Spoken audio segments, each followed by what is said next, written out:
Merci d'être venu de bonne heure à cette première conférence de la journée. On en aura trois, Sport et Territoire, de conférences. La conférence sur le sport durable, là, maintenant, une conférence qui enchaîne sur le e-sport, et puis ce soir, une conférence sur sport et parité. Et la, Madame la Présidente de Sport et Territoire, un petit mot d'accueil, s'il te plaît, pour présenter l'association. Merci beaucoup, merci Franck. Donc bonjour à toutes et à tous, merci beaucoup d'avoir répondu présent pour cette effectivement première conférence un peu matinale. Je l'avoue, je suis désolée, vous m'éblouissez déjà. Un peu matinale, je l'avoue, mais très intéressante justement pour faire d'un sport viable, vivable et équitable. Donc Sport et Territoire, c'est une association qui existe depuis 30 ans. Pour ceux qui ne nous connaissent pas encore, on ne vous en veut pas, je vais vous présenter rapidement notre ambition. En fait, nous ne sommes que des bénévoles, des techniciens qui œuvrent dans le secteur du sport. Tout secteur confondu, il y a des représentants des collectivités, des universitaires, des représentants de structures de formation, des représentants du mouvement sportif. Et nous, notre objectif, c'est un petit peu de décloisonner justement ces réseaux de techniciens et de pouvoir un petit peu travailler ensemble à des projets un peu créatifs, un peu innovants pour répondre aux ambitions du sport de demain, vu la conjoncture actuelle qu'on connaît tous. Donc notre objectif, c'est d'avoir une vision un peu positive et d'essayer de trouver d'autres solutions, d'autres moyens pour développer des projets un peu innovants dans nos territoires au profit du sport. Voilà, donc je laisse la parole à Franck Borel et à Agnès Desvaux, membres du bureau de Sport et Territoire, pour cette conférence. Merci Stéphanie, vous m'entendez bien? Bah, il est peut-être allumé. Ah mais non, il est... Tiens, voilà. Bon. Ah, c'est beaucoup mieux. Bonjour à toutes et à tous. Bon, un petit mot d'accueil pour effectivement recadrer cette table ronde qui s'intitule Vers un modèle sportif viable, vivable et équitable. On le sait, l'un des enjeux forts de l'héritage des Jeux olympiques et paralympiques 2024 est de permettre à un important plus grand nombre de Français de pratiquer une activité physique et sportive.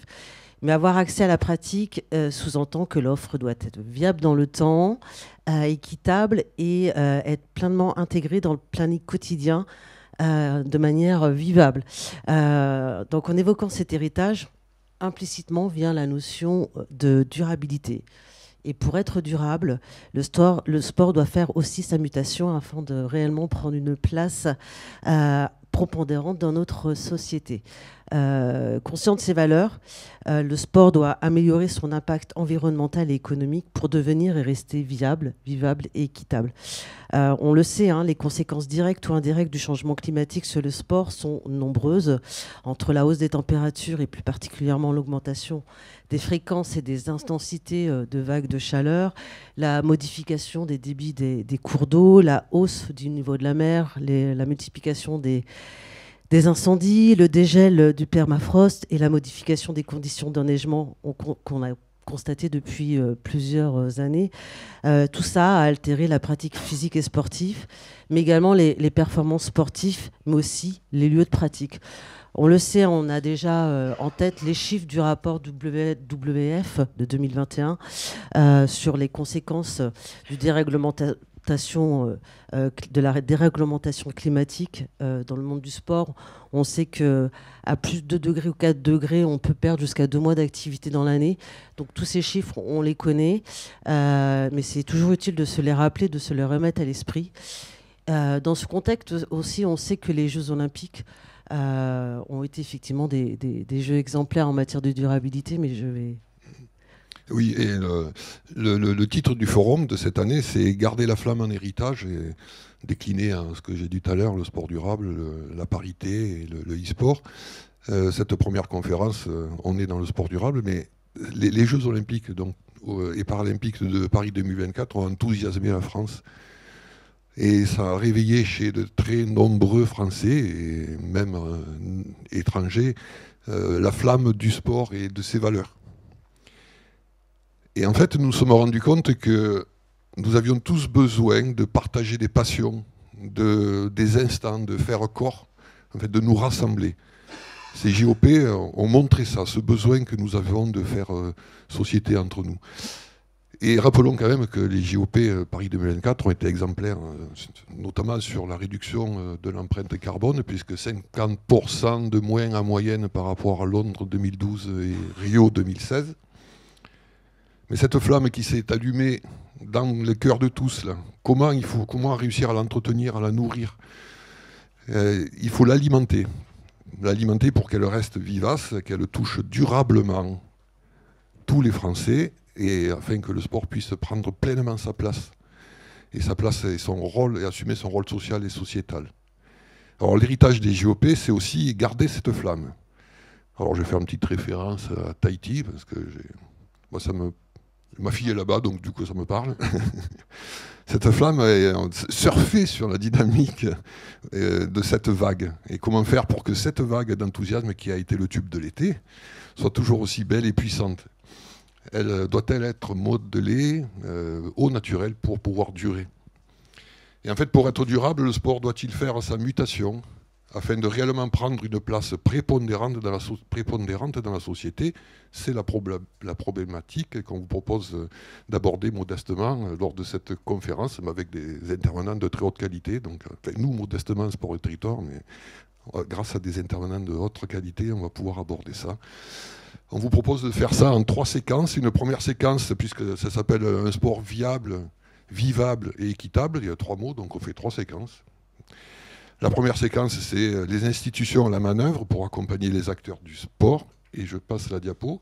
Comme ça, vous avez les intervenants. Nous aurons d'abord Guillaume Delcourt du CNOSF, qui nous parlera de l'agenda 21, de la charte du développement, des outils mis à disposition et un axe équipement, peut-être, pour finir.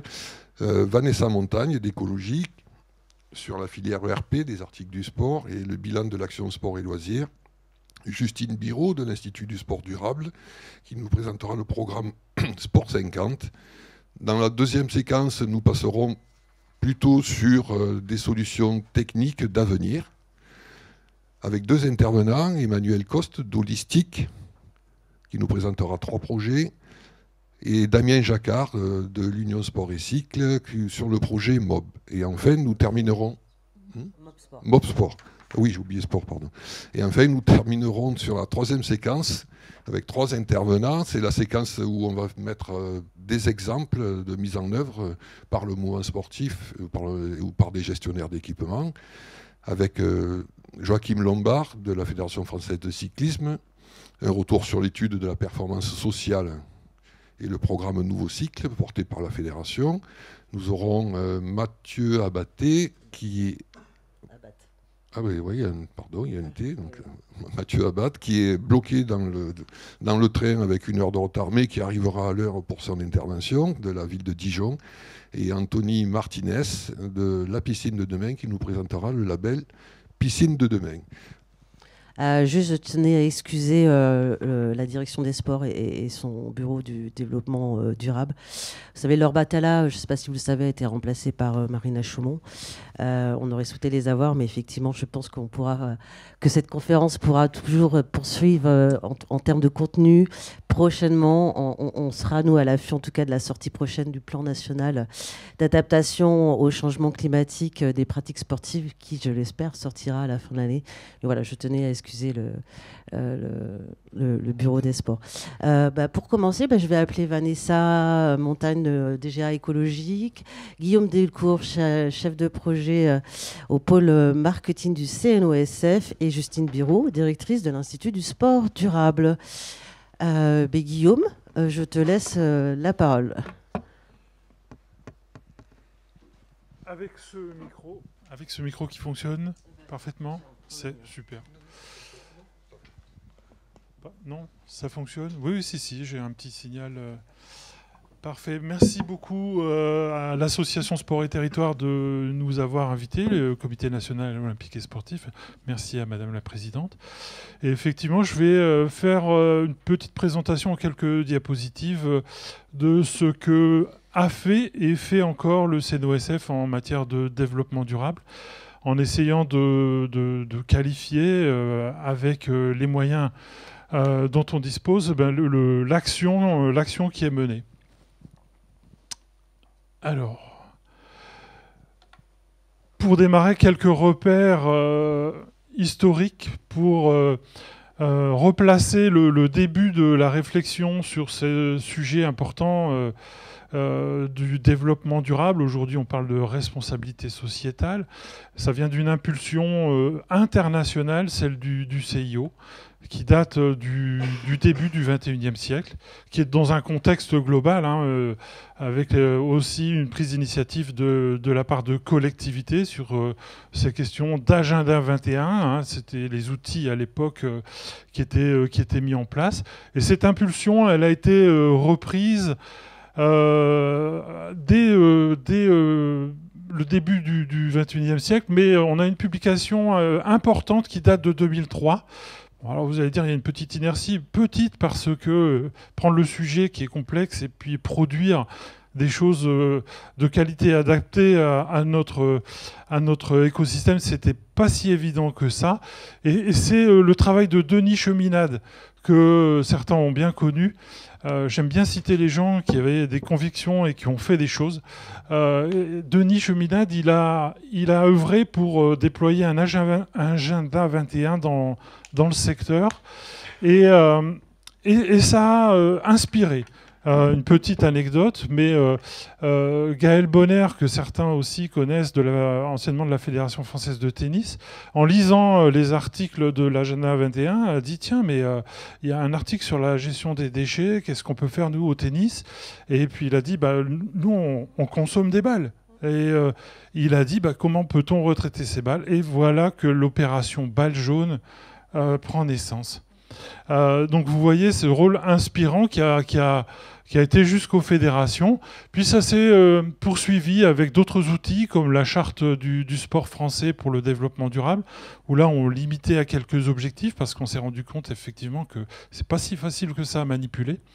Et donc on a ajusté nos outils pour arriver dès 2009 avec un nouvel outil, une labellisation cette fois-ci. Le développement durable, le sport s'engage, vous avez sans doute vu ces macarons sur certains événements. Donc là, on s'est focalisé sur les événements sportifs et puis essayer d'amener à une prise en compte dans les projets associatifs de la question du développement durable. Pas simple. Donc ça veut dire qu'il faut convaincre. Ça veut dire qu'il faut prendre son bâton de pèlerin et puis aller voir les gens. 2015-2017, voici qu'on commence à parler de responsabilité sociétale des entreprises, puis responsabilité sociétale des organisations. On travaille sur des documents normatifs écrits à l'échelle internationale. Donc c'est pour ça que vous avez la ISO 26000 qui a servi de support, qui a donné lieu ensuite à une plateforme, un outil de responsabilité sociétale partagé avec les fédérations. Et je sais que dans la salle, il y a des gens qui ont participé, qui pourront témoigner de cette action, pour arriver effectivement aujourd'hui à avoir dans les fédérations une soixantaine de référents sur le sujet qui sont capables de prendre la parole, d'expliquer ce que font les disciplines dans les territoires, dans leurs fédérations, etc. etc. Ça veut dire que le CNOSF, il agit pour et avec. J'ai bien aimé titrer cette diapositive comme ça. D'abord parce que il fait avec une collaboration avec le ministère des Sports, qui n'est pas présent, Agnès l'a rappelé, mais ils sont bien présents dans l'action avec nous. On co-anime un réseau d'une soixantaine de fédérations, mais aussi des référents dans le ministère, les DRAGES. Et vous voyez, ça donne lieu à des rencontres régulières pour s'alimenter de connaissances. C'est aussi doublé d'une animation sur la filière olympique territoriale, c'est-à-dire que dans chaque région, chaque département, vous savez qu'il existe des CROSS et des CTOS qui sont aussi mobilisés sur ces questions-là, qui ont besoin d'avoir un accompagnement, d'avoir de la connaissance pour pouvoir modifier des pratiques, sans doute être plus performants. Ça nous amène à cette fonction de tête de réseau que assume le Comité national olympique et sportif français. Alors, les fonctions de tête de réseau, vous les connaissez, hein, on accompagne, on va outiller nos membres, on va aussi assumer la fonction de plaidoyer pour arriver à faire changer des pratiques pour qu'elles soient plus sobres, pour reprendre un terme qui est assez nouveau dans notre environnement sportif, c'est cette question de sobriété. Donc on agit sur cette fonction de plaidoyer. Et évidemment, ça nous amène à collaborer. Le sujet est tellement immense et concerne tellement d'organisations complexes qu'il est nécessaire de collaborer. Donc je remercie une nouvelle fois à cette occasion l'association Sport et Territoire et puis votre introduction, Madame la Présidente, qui amène et appelle à la collaboration, bien entendu. Tout ça nous a entraînés, mais nous y sommes allés volontairement, avec enthousiasme, sur la production d'une norme internationale qui s'appelle la norme ISO 20121, événement responsable, qui est née dans l'héritage de Paris 2024. Il constitue l'héritage immatériel qui nous a amené à collaborer avec le monde du sport, bien entendu, mais au-delà du monde du sport, c'est le monde de l'événementiel, c'est-à-dire toute organisation qui est capable de produire une petite action sur son territoire jusqu'à des salons monumentaux comme celui dans lequel on se trouve aujourd'hui. Et évidemment, cet outil, manipuler cet outil, va être notre futur.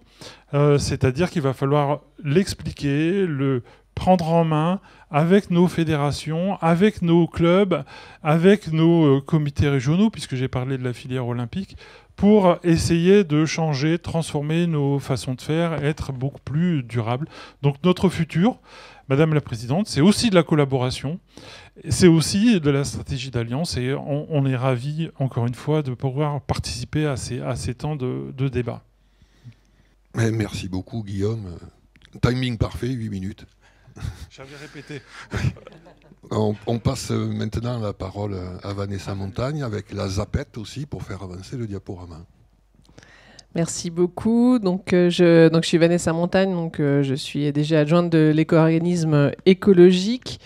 Donc, un éco-organisme, je pense que certains d'entre vous savent ce qu'est un éco-organisme, mais en général, je le réexplique parce qu'on est quand même un animal un petit peu bizarre. En fait, on est une entreprise commerciale à but non lucratif. Donc, nos actionnaires ne touchent pas de dividendes, on ne fait pas de profit. Donc, c'est vrai que c'est un peu antinomique normalement dans le monde des entreprises parce qu'en fait, on a une mission environnementale qui nous est confiée par le ministère de l'écologie. Pour allonger la durée de vie des équipements et les recycler quand ils sont plus d'usage. Donc, on a effectivement historiquement, donc, dans l'activité d'écologie qui est née pour s'occuper des équipements électriques et électroniques. C'est pour ça qu'au départ, l'actionnariat d'écologique est très orienté sur les industriels du numérique. Et puis, avec le démarrage de la filière sport et loisirs en 2022, donc d'autres actionnaires ont rejoint le dispositif qui est ouvert à tous les metteurs en marché d'articles de sport et de loisirs désormais. Puis on a aussi une activité sur la partie bricolage et jardinage. Donc on est financé par l'éco-contribution, que beaucoup appellent une écotaxe, mais qui n'en est pas une, puisque nous ne sommes pas un organisme d'État, et donc c'est donc pas une taxe. C'est un montant qui est prélevé sur chaque produit vendu en France, chaque fois qu'une planche à voile, un vélo, un skateboard est vendu. Donc il y a dessus une éco-contribution qui sert à financer le dispositif. On n'a pas de subvention d'État, donc le dispositif est financé uniquement par le consommateur quand il achète des produits neufs. Voilà, dans le cadre de la loi anti-gaspillage et économie circulaire. Donc nous, on a des missions qui sont très vastes. Hein. Historiquement, les éco-organismes étaient là pour gérer les déchets uniquement, donc l'économie circulaire au sens uniquement en fin de vie du produit. Et maintenant, on nous demande de remonter la chaîne, donc en agissant sur le réemploi, donc l'utilisation d'occasion des machines, des appareils, et puis aussi maintenant sur la réparation. Donc depuis juillet 2024, on soutient également la réparation. Donc si vous allez demain faire réparer votre vélo chez un réparateur qui sera labellisé bonus réparation, vous paierez moins cher la réparation de votre vélo parce que donc il y aura ce bonus qui sera mis en place pour encourager à faire réparer plutôt que de jeter son objet ou le laisser dans le garage. Donc, concrètement, on a donc plus de 1700 entreprises qui mettent en marché donc, des articles de sport et de loisirs, donc, qui financent la filière. Ça représente 130 000 tonnes de matériel, donc ça commence à être significatif. Alors c'est pas une des filières les plus grosses, bien sûr la filière du bâtiment, donc déchets du bâtiment est bien plus grosse que celle-ci, mais c'est quand même des quantités significatives, et donc c'est important qu'on se préoccupe de ces produits-là et de leur usage et de la fin de vie. Hein. Donc côté réparation, donc je vous disais démarrage en juillet 2022. Donc on a 800 réparateurs qui sont labellisés bonus répare sport et cycle, donc chez qui vous pouvez faire réparer vos objets et payer un petit peu moins cher la réparation. Côté collecte des déchets, donc on a un réseau de 3600 points de collecte, donc les déchetteries, des magasins de sport, des acteurs de l'économie sociale et solidaire, auprès de qui vous pouvez ramener le matériel. Donc, et en fonction de son état, il sera reconditionné, revendu d'occasion ou démantelé pour récupérer les différentes matières qui sont dedans. Donc l'année dernière, c'était 7500 tonnes collectées. Cette année, on a un objectif à 20 000 tonnes qui va être un petit peu difficile à atteindre. C'est pour ça qu'on a besoin de vous pour collecter plus. Voilà. Et puis côté donc le réemploi, donc c'est la revente d'occasion hein, finalement, ou le don de matériel pour allonger la durée de vie. Donc là on a 500 acteurs de l'économie sociale et solidaire ou de l'économie classique qui donc font du réemploi et donc ils ont réemployé 3000 tonnes. Donc vous voyez sur les 7500 tonnes collectées, à moitié, un objet sur deux a une seconde vie, donc est sauvé du déchet final. Donc, dans les actions qu'on a menées cette année et que je trouve très intéressantes, et je pense qu'on va les reconduire sur 2025, donc on vous en présente deux qui sont vraiment les plus emblématiques. La première, ça a été la grande collecte du sport, donc dans le cadre de la grande cause nationale, 30 minutes de sport par jour. Il y avait donc un certain nombre de programmes, dont un programme lié à la collecte du matériel de sport pour faire en sorte qu'il soit réutilisé le plus possible et mettre à la pratique sportive de nouveaux pratiquants. Donc, grande collecte du sport, donc c'est un dispositif qu'on a mis en place avec l'aide de l'Union Sport et Cycle et des marques de distribution. C'est vrai que les distributeurs ont des obligations de reprise. Maintenant, vous avez peut-être vu j'espère que vous avez vu dans votre magasin de sport préféré, à l'entrée du magasin, un meuble de collecte dans lequel vous pouvez ramener votre matériel. Si vous l'avez pas vu, c'est qu'on n'a pas encore fait suffisamment bien notre travail. Et en tout cas, l'objectif de cette grande collecte du sport, c'était ça aussi, de mettre en lumière cet espace de collecte en magasin, que les gens le repèrent parce que c'est nouveau. Et donc, comme tout nouveau geste, il faut s'y habituer. Donc, grande collecte du sport dans le cadre de la grande cause nationale. Donc, on a eu, Paris 2024, donc on avait un objectif de 2024 points de collecte. Donc, vous l'avez vu tout à l'heure, on en a plus de 3500 maintenant, donc objectif largement atteint. Et puis, un objectif aussi en termes de quantité collectée. Donc là, 3600 points, beaucoup, donc moitié-moitié à peu près magasins, déchetterie, et puis également les lieux de pratique. Ça, c'est vraiment une spécificité peut-être de la filière sport et loisirs par rapport à la filière équipement électrique et électronique, c'est que donc les clubs eux-mêmes sont des lieux de collecte. Vous citiez l'initiative de la Fédération française de tennis avec l'opération Balle jaune, c'est 32 points de collecte sur ces 330 par exemple. On a la même chose avec la Fédération de chasse pour les douilles usagées, avec la Fédération de handball, etc. Donc un certain nombre de points de collecte comme ça qui sont directement sur le lieu de pratique pour le pratiquant. et puis les acteurs de l'économie sociale et solidaire. Donc on a atteint l'objectif de collecte, on s'était donc 2400, toujours on a joué avec les 24, hein, mais bon voilà, on s'était fixé comme objectif 2400 tonnes collectées, donc objectif dépassé 2411 tonnes, les dernières tonnes ont été très importantes, mais on y est arrivé. Donc bon, les tonnes, moi ça me parle parce qu'évidemment je suis dans les déchets, mais donc on donne un équivalent en Tour Eiffel, c'est plus parlant je trouve, voilà. Donc c'est un quart de Tour Eiffel, 2400 tonnes, voilà, en hauteur. Enfin, si tu remplis la Tour Eiffel d'articles de sport et de loisirs, tu vas en remplir un quart avec 2400 tonnes. Et puis 120 000 vélos collectés. Donc ça, c'était une belle opération. Et donc, je pense que ce type d'opération, c'est intéressant de les reconduire régulièrement parce que ça devient une sorte de rendez-vous, un rituel. Donc, on est en train de travailler sur le budget 2025 pour le reproduire sur la campagne d'été, enfin printemps 2025. Et le deuxième dispositif, donc c'était dans le cadre du relais de la flamme, donc un dispositif on a intitulé Entrée dans l'arène avec une faute d'orthographe puisqu'il y a 3 R pour réparer, réutiliser, recycler. Donc c'était fait exprès, petite faute d'orthographe. Et donc avec un dispositif d'animation, de sensibilisation des personnes qui venaient donc sur les lieux de célébration du relais de la flamme, donc avec l'aide donc de l'Institut du sport durable qui était à nos côtés pour faire ces animations, voilà, donc et donner des exemples concrets. Voilà, par exemple, ils pouvaient fabriquer un petit porte-clés avec des pneus de vélo. D'ailleurs, vous pouvez venir sur notre stand écologique, la F88, si vous voulez faire votre petit porte-clés tout à l'heure.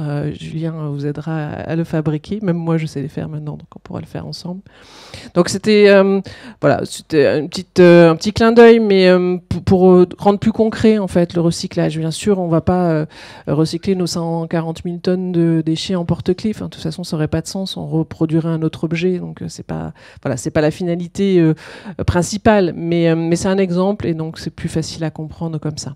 Et donc l'intérêt aussi du dispositif Entrée dans l'arène, c'est que donc on a traversé donc 46 villes couvertes donc dans le cadre du relais de la flamme, et donc c'était aussi surtout un moyen de discuter sur les territoires avec les collectivités, les acteurs de l'économie sociale et solidaire, et donc un travail qu'on a fait avec l'aide d'Agnès en amont du passage de la flamme et après le passage de la flamme pour discuter et créer au niveau du territoire le bon réseau de collecte, parce que s'il faut faire 100 km pour amener son matériel de sport, personne ne le fera, même 10 km on ne le fait pas, et puis on a besoin de savoir où ils sont, donc c'était important de créer ces réseaux-là, et donc c'est aussi à ça qu'a servi ce type d'événement, et ça me paraît intéressant de le reconduire sous d'autres types d'événements sportifs sur 2025. Voilà. Et donc, suite au relais de la flamme, comme c'était un vrai succès, vraiment, ce stand il est magnifique, on a eu beaucoup de succès. On l'a reconduit donc sur le Club France, aux Invalides également, sur la fan zone de Colombes également, donc juste après le passage de la flamme, donc pendant les Jeux. Et donc là, depuis, on l'a déployé donc au Grand Pavois, salon nautique de La Rochelle, au Stade de France pendant la semaine du développement durable, à Osgore pendant les championnats de France de surf, et puis donc on va le déployer à Dijon pendant le championnat du monde de pétanque.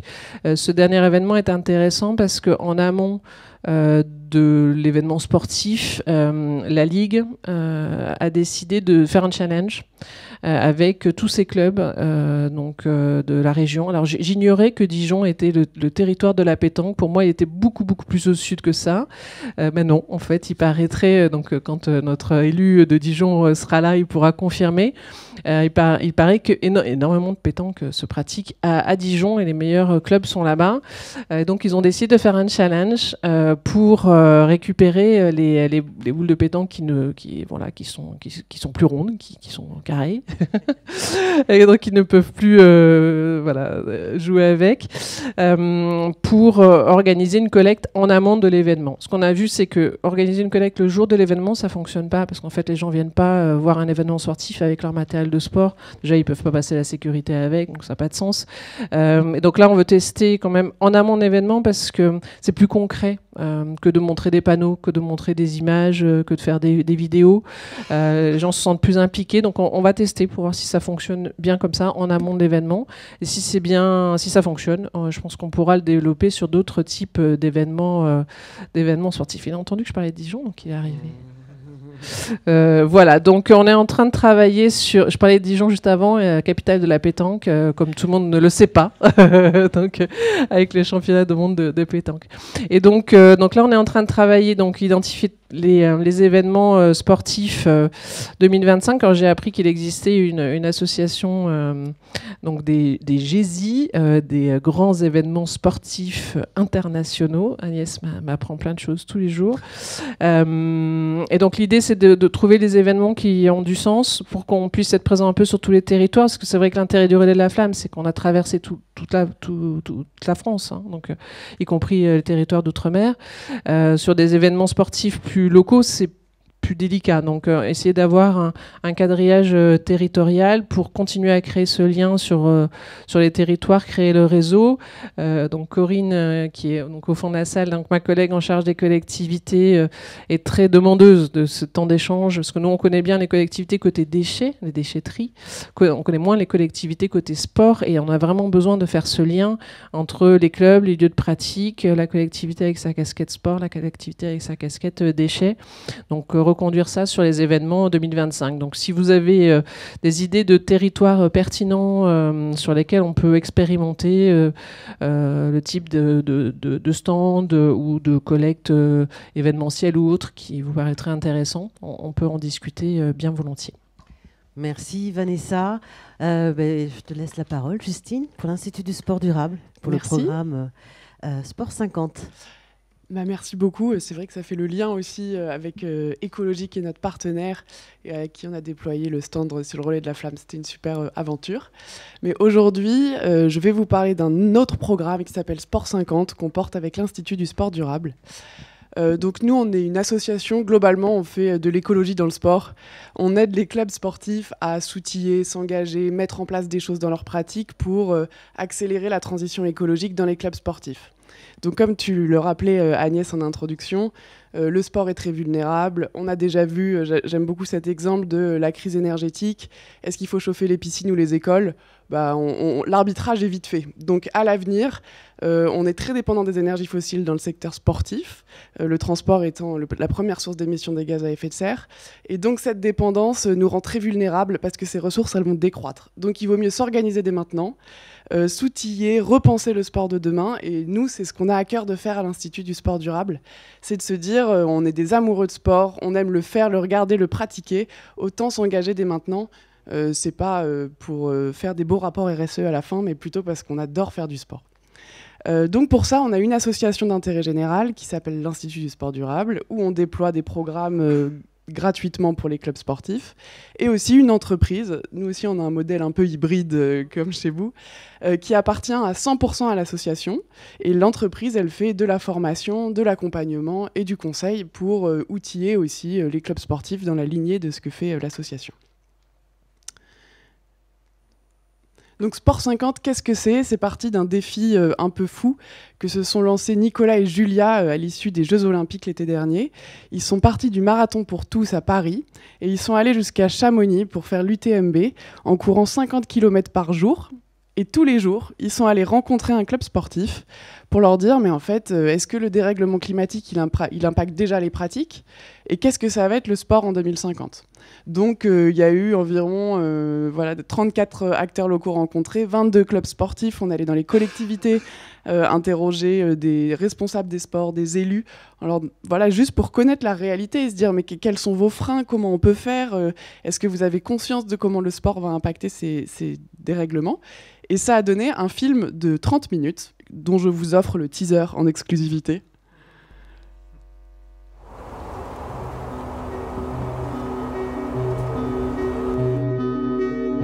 Sur le Sport 2050, est-ce que tu es plutôt positif? Je pense que je suis autant optimiste que pessimiste. En 10 ans, le glacier va perdre 160 mètres. Et c'est dans les crises qu'on arrive à évoluer, qu'on arrive à trouver des solutions. Allez. Moi, c'est Julia Arny. Je pratique le trail depuis maintenant plus de 7-8 ans. Nicolas Vandenelsken et je suis un aventurier engagé. On va faire 50 km par jour. L'objectif, c'est d'aller rencontrer des clubs pour les interroger sur la pratique du sport en 2050. Il va falloir subir ce qu'on fait subir à la planète.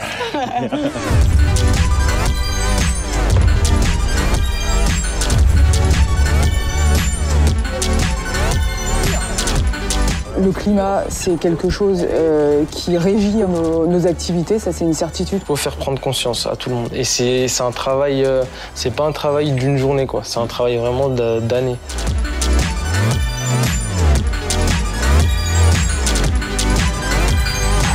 Je pense qu'on arrivera à trouver des manières de pratiquer de manière plus éco-responsable si on accepte que c'est différent. Bon, des petites douleurs quand même, hein. Côté gauche, ça fait mal. Ah putain. Donc l'objectif, c'était pas d'avoir un super film qu'on mettrait sur Netflix, enfin après pourquoi pas, mais c'est surtout d'avoir un outil très efficace pour aller parler aux clubs sportifs de changement climatique. Et là, c'est des clubs sportifs qui s'adressent à d'autres clubs sportifs avec leurs problématiques. Donc c'était notre projet de créer un atelier autour de ce film. Et donc c'est ce qu'on commence à faire et qu'on a commencé à déployer aujourd'hui. Comment ça se passe cet atelier? Il y a ce film de 30 minutes qui doit provoquer la grande bascule. On arrive à Chamonix, il n'y a plus de glace, la mer de glace va fortement diminuer, c'est le choc. Et donc là, on est un peu sous le coup de l'émotion et on a envie de s'engager. Et dans ces cas, et juste après, on fait notre atelier avec ce qu'on appelle le forum des solutions, où on donne des outils très concrets au club de comment on peut s'engager aujourd'hui. Alors on est bien conscient que tout repose pas sur les épaules des clubs. C'est pas eux qui vont parfois prendre des mesures structurelles, mais en tout cas, c'est en créant un collectif qu'on réussira à s'engager, qu'on réussira à aller plus loin, qu'on réussira à porter un plaidoyer plus fort, qu'on fera porter notre voix. Et c'est pour ça qu'on pense que les clubs sportifs ont leur rôle à jouer, même s'ils ne sont pas l'unique responsable de ce qui se passe. Nous, on pense intérêt, c'est que pour avoir des gens qui ne sont pas forcément convaincus, on pense rémunérer les clubs qui vont organiser cet atelier. Donc déjà, c'est un atelier qui est gratuit. Et en plus, nous, qu'on va soutenir à la hauteur du nombre de personnes qui seront présentes à l'atelier. Comme ça, on espère avoir un maximum de personnes. Donc on le déploie cette année, on commence une phase de concertation test, on en a déjà fait une dizaine. À partir de 2025, fin de janvier, le documentaire il sera accessible en ligne aussi, si des clubs veulent l'animer de manière autonome, avec un petit kit d'animation. Mais sinon, nous, on déploie des équipes d'animateurs qui vont aller dans les clubs, qu'on pourrait, par exemple, coupler aussi avec des collectes d'équipements, avec des actions très concrètes pour se mettre en action. Et l'objectif, c'est de faire perdurer ce programme et d'avoir un réseau d'ambassadeurs partout en France qui seront capables d'animer du Sport 50 dans les clubs. Donc si vous voulez soutenir le projet, regarder le film, organiser des concertations locales, ou juste être avec nous, on sera super contents de faire ce collectif et d'essayer d'accélérer cette grande bascule dans le sport dont on a absolument besoin pour que nos activités puissent continuer. Merci beaucoup. Parfait aussi, 8 minutes, j'ai calculé. Juste un dépassement au mieux. Mais... Bon, merci pour cette première séquence. Nous allons passer, merci beaucoup à tous les trois, nous allons passer à la deuxième séquence qui va faire le focus plutôt sur des solutions techniques d'avenir, c'est-à-dire le sport vivable. Je demande à Emmanuel Coste d'Holistique de rejoindre la table, de prendre la zapette, parce que ça va être lui en premier, et à Damien Jacquard également.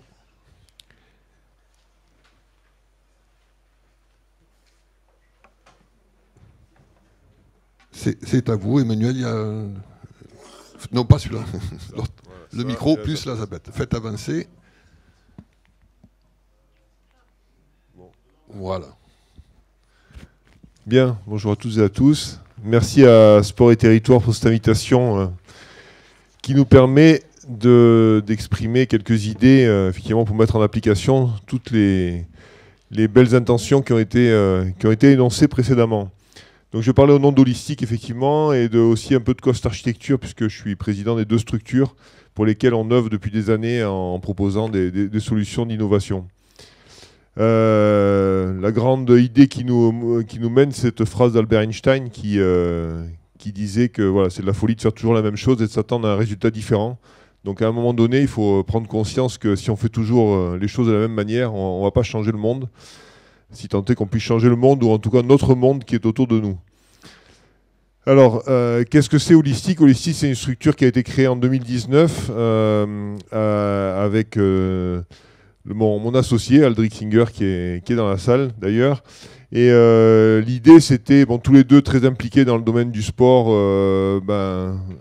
pour ma part du côté maîtrise d'œuvre, architecte, et Aldric du côté maîtrise d'ouvrage, on s'est dit qu'il fallait proposer, en tout cas c'était intéressant de proposer une approche innovante, notamment,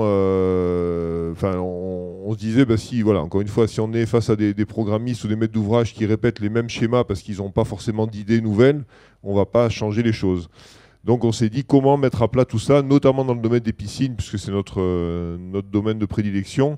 Donc voilà, les grands axes, c'était de voir comment on peut sortir de la chimie dans les piscines. Donc aujourd'hui, il y a des solutions dont je vais vous parler qui parlent de traitement biominéral. Créer des bâtiments bioclimatiques hors site, donc pour réduire leur impact à la fois à la construction mais aussi à l'exploitation. Et aujourd'hui, il y a des solutions qui existent, mais ça nécessite des grands bouleversements quand même. Adapter les pratiques d'usage. Donc là, on a imaginé des équipements pluriactivités qui permettent d'équilibrer leur mode de fonctionnement. Voilà, donc les grands...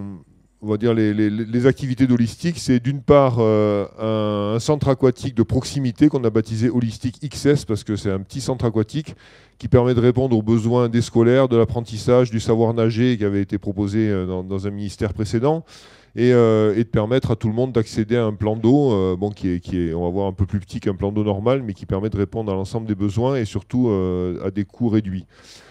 Une innovation plus récente qui s'appelle la baignade flottante filtrée. On a un brevet mondial là-dessus, c'est de faire des bassins flottants en milieu naturel et qui sont filtrés. Donc même dans un bassin naturel qui serait pollué par des staphylos ou des pseudomonas, on est capable de traiter le plan d'eau et de permettre de nager dans un espace délimité.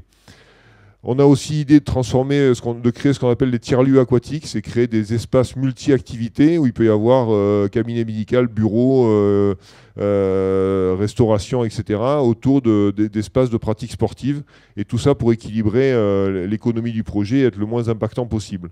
On a ensuite des solutions de traitement global de l'eau. Donc là, on sait réduire quasiment par 2 les consommations d'eau sur des équipements ou des centres sportifs. Et donc on assiste les collectivités et les assistants maîtres d'ouvrage sur cette conception. Donc l'Holistic XS, c'est ce petit projet qui peut être livré clé en main à peu près à 2,6 millions. C'est un coût de travaux d'1,8 million aujourd'hui et qui a différentes typologies. Et ce qui est très intéressant, c'est que par sa conception, notamment on est en traitement biominéral et donc bonne isolation, un traitement bioclimatique, on arrive à un coût d'énergie de 45 000 € par an. Donc ceux qui connaissent un peu le milieu des piscines savent qu'habituellement c'est à peu près 10 fois plus. Donc une optimisation par la gestion et par ces systèmes énergétiques. Voilà, donc différents modèles. Donc là, je montre les dernières typologies qui ont été étudiées, parce qu'on a des demandes dans le sud de la France, donc il a été customisé provençal, on va dire, avec des verrières un peu moins grandes. Donc on adapte le principe, et c'est un bassin qui fait 12,5 par 8. Donc on a vu qu'on peut accueillir une classe par demi-groupe, et le soir ou à d'autres moments avoir des activités, soit d'aquagym, aquabike ou de la kiné dans ce bassin. Donc là, c'est vraiment hyper optimisé en termes de surface. On a 2 vestiaires qui peuvent faire garçon-fille ou ce qu'on veut, un petit bureau d'entrée et on est optimisé au maximum. Et on est en construction hors site.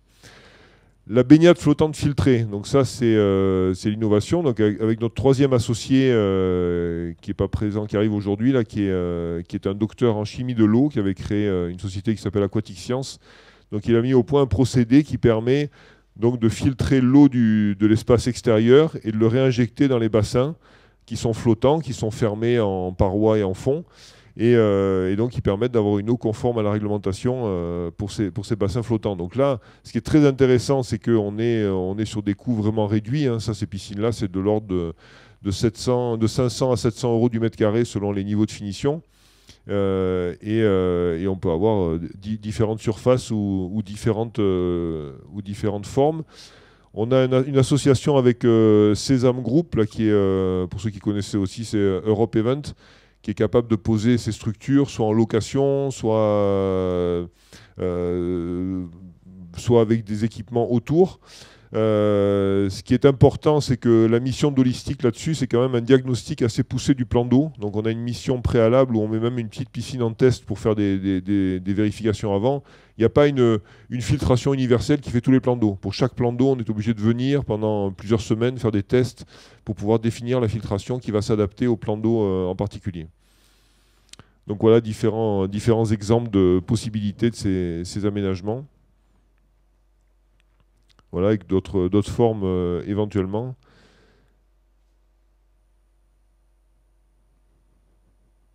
Voilà, alors un mot donc, sur les projets qui ont finalement un petit peu pour moi donné naissance à Holistic, donc, par l'agence Cost, la piscine de Montreuil, des murs à pêche, qui avait été classée à l'époque de la COP 21 par le magazine L'Équipe parmi les 10 projets les plus écologiques au monde, et c'est la seule piscine. Donc voilà. Et donc cet équipement tourne depuis 2016.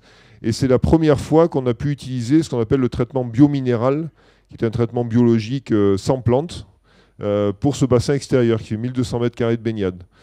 Et donc à l'époque, c'était Dominique Voynet, qui était maire de Montreuil, et qui avait vraiment voulu un centre aquatique qui soit plus un lieu d'accueil à l'eau pour tous les habitants de Montreuil. Et c'est une grande réussite avec voilà, une architecture en bois et ce traitement biominéral. Ce traitement biominéral, donc, qui s'appelle Viti, qui a été récemment racheté par le groupe OC10. Alors c'est intéressant parce qu'OC10, c'est quand même le plus gros vendeur de chlore en France et qui sait que le chlore c'est fini, qu'il faut passer à du bio. Et donc il est en train de racheter Viti, qui est une société belge.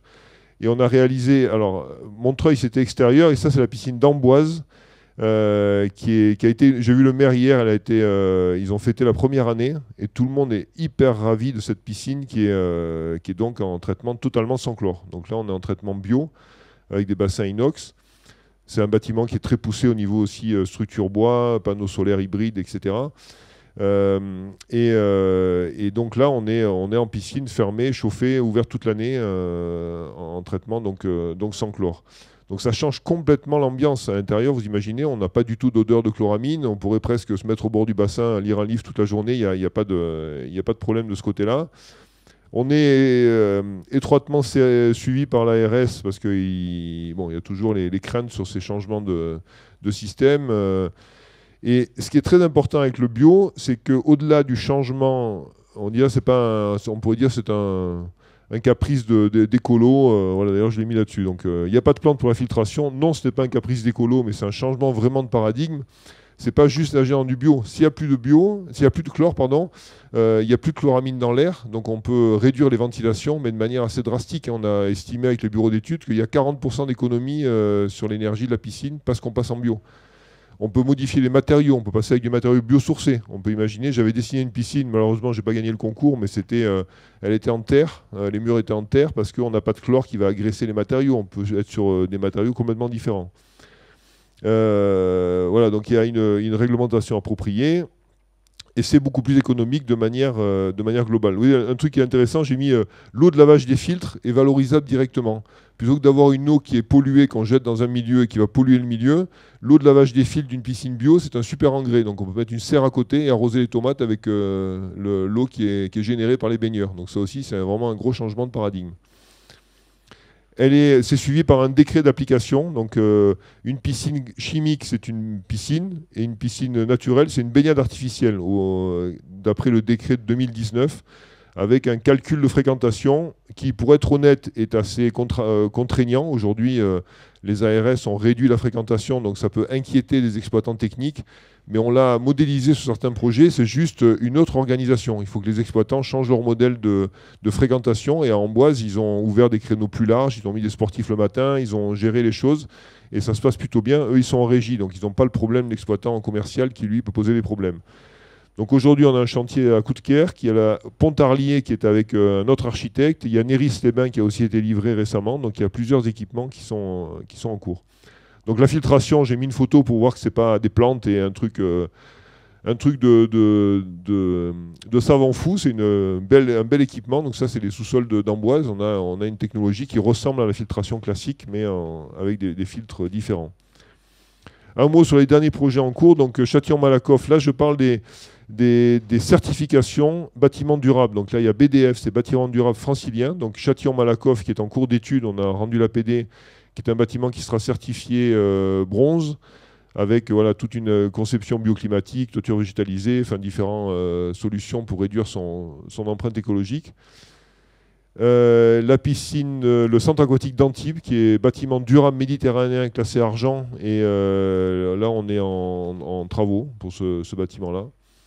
Voilà, pour dire qu'il y a des démarches. Donc, à votre dispo pour échanger, on est sur les stands à la fois Cost et Holistique.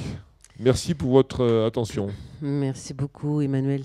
Merci, Damien, d'intervenir en tant que directeur du programme MobSport. MobSport, qui est un programme C2E qui porte sur la mobilité dans le champ du sport. Damien, c'est à toi. Ouais, merci, Anaïs. Bonjour à toutes et à tous.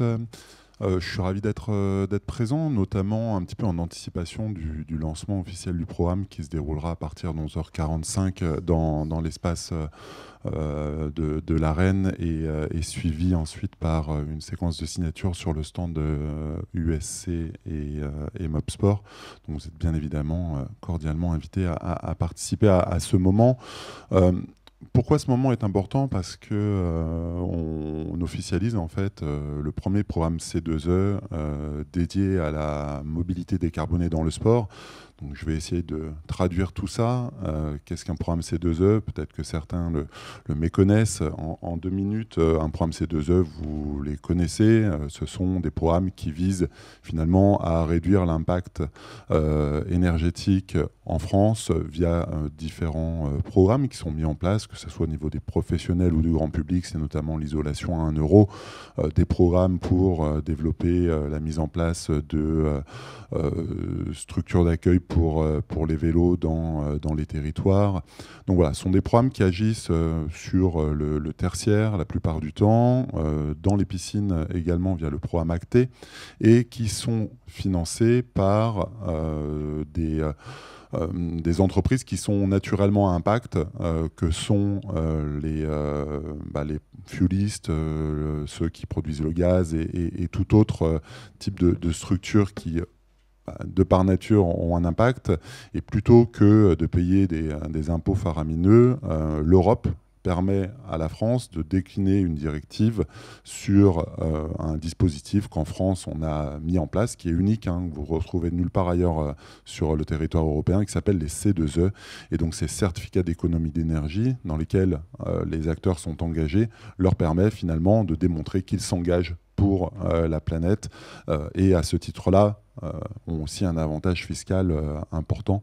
Donc ils font vite le choix de financer ce type de programme. Donc nous, on a fait le choix, donc Union Sport et Cycle et Roseau, de candidater au dernier appel qui a été lancé. Et donc le programme a été officialisé le 2 mai dernier.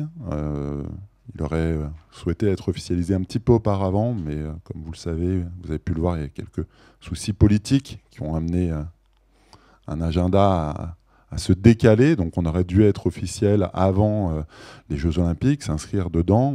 On l'a été juste auparavant et on s'inscrit plutôt dans l'héritage Paris 2024 et aussi en transition Paris 2024, Paris 2030. Il part d'un constat aussi partagé tout à l'heure par Justine. On parle du sport. Oui, le sport a un impact et il faut le dire. Il faut aussi ne pas le diaboliser. On est un secteur qui a un impact relativement limité vis-à-vis d'autres bien plus polluants, mais il est là, et surtout, le sport a aussi un pouvoir d'influence important. Vous le voyez, dès que le sport fait quelque chose de bien, on le sait, dès qu'il fait quelque chose de mal, on le sait encore plus. On se rappelle tous des histoires du Paris Saint-Germain avec leur avion, le char à voile, ou l'équipe de France de football également. Voilà. On pointe du doigt très vite le sport. Néanmoins, le sport a aussi ce formidable pouvoir d'influencer la société et d'être en capacité de faire changer les réflexes, d'inviter monsieur et madame tout le monde à avoir un comportement beaucoup plus respectueux, vertueux au quotidien. Et quand on parle d'impact dans le sport, la réalité, c'est que ce n'est pas le PSG ou la Fédération française de football qui ont un impact conséquent, c'est le fait d'avoir 50 000 personnes qui viennent voir un match, avec la plupart du temps le fait d'être seuls dans leur voiture pour venir voir ce match, ou d'emmener 10 enfants sur un match de basket où il y a 10 parents qui prennent 10 voitures au quotidien. Et c'est vraiment cet impact-là sur lequel MobSport a voulu s'atteler. MobSport signifie mobilité dans le sport, en essayant de mettre en place un programme ambitieux qui ne se veut pas un programme, entre guillemets, décorrélé de l'existant. Il existe déjà énormément de choses, des initiatives, des études qui ont été menées, et MobSport se veut aussi un soutien envers ces initiatives, un accélérateur, un complément, et veut travailler main dans la main avec l'ensemble de ces acteurs qui ont déjà pris le sujet à bout de bras.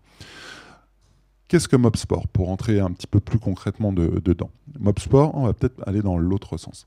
MobSport vise à accompagner ce changement autour de 3 axes. Un axe qui est le sport professionnel. Il faut savoir qu'aujourd'hui, dans le sport professionnel, c'est à peu près 20 millions de billets qui sont édités par an. Si vous mettez en face 20 millions de voitures, bon, c'est un raccourci, mais vous faites vite la multiplication de l'impact carbone qui a été illustré notamment par les Shift Project récemment dans le foot ou dans le rugby. Mais si vous le dupliquez dans le basket, dans le volley, dans le handball, dans tout type de manifestation qui accueille des spectateurs, l'impact est conséquent. Donc comment prendre le sujet à bout de bras avec des acteurs qui sont des fois un peu plus matures que d'autres qui sont plus orientés business et qui voient la transition écologique comme non pas une contrainte, mais un manque de temps pour aller là-dedans, faire les choses bien. Donc MobSport se veut déjà amener un regard là-dessus, des diagnostics qui vont permettre de savoir d'où on part, qui on est, comment on se situe par rapport à d'autres clubs qui sont similaires à moi, avec des stades qui sont plus ou moins comparables, avec des publics qui sont plus ou moins comparables. Quand j'étudie le Parc des Princes, ce n'est pas le même public qu'à Auxerre. Bizarrement, le stade n'est pas desservi de la même manière, les personnes qui viennent dans le stade ne font pas autant de kilomètres, n'utilisent pas les mêmes moyens de locomotion. Il y a vraiment un besoin de mieux comprendre et définir tout ça. Donc cet enjeu dans le sport professionnel, il est conséquent, et aujourd'hui on signe avec 6 ligues professionnelles un engagement moral mais aussi concret sur l'accompagnement de ce programme qui durera jusqu'à fin 2027. Le deuxième grand axe, c'est accompagner un grand événement sportif international. On en parlait tout à l'heure, Vanessa parlait des GESI et découvre qu'il y a une association, j'en suis ravi. Mais oui, la France est une terre d'accueil de grands événements sportifs et aussi a un savoir-faire là-dedans. Bien évidemment Paris 2024, bientôt les Jeux Olympiques de 2030, mais entre les deux, il y a un petit événement qui s'appelle les Championnats du Monde UCI 2027 qui auront lieu en Haute-Savoie, qui sont peut-être méconnus, mais qui ne sont pas petits.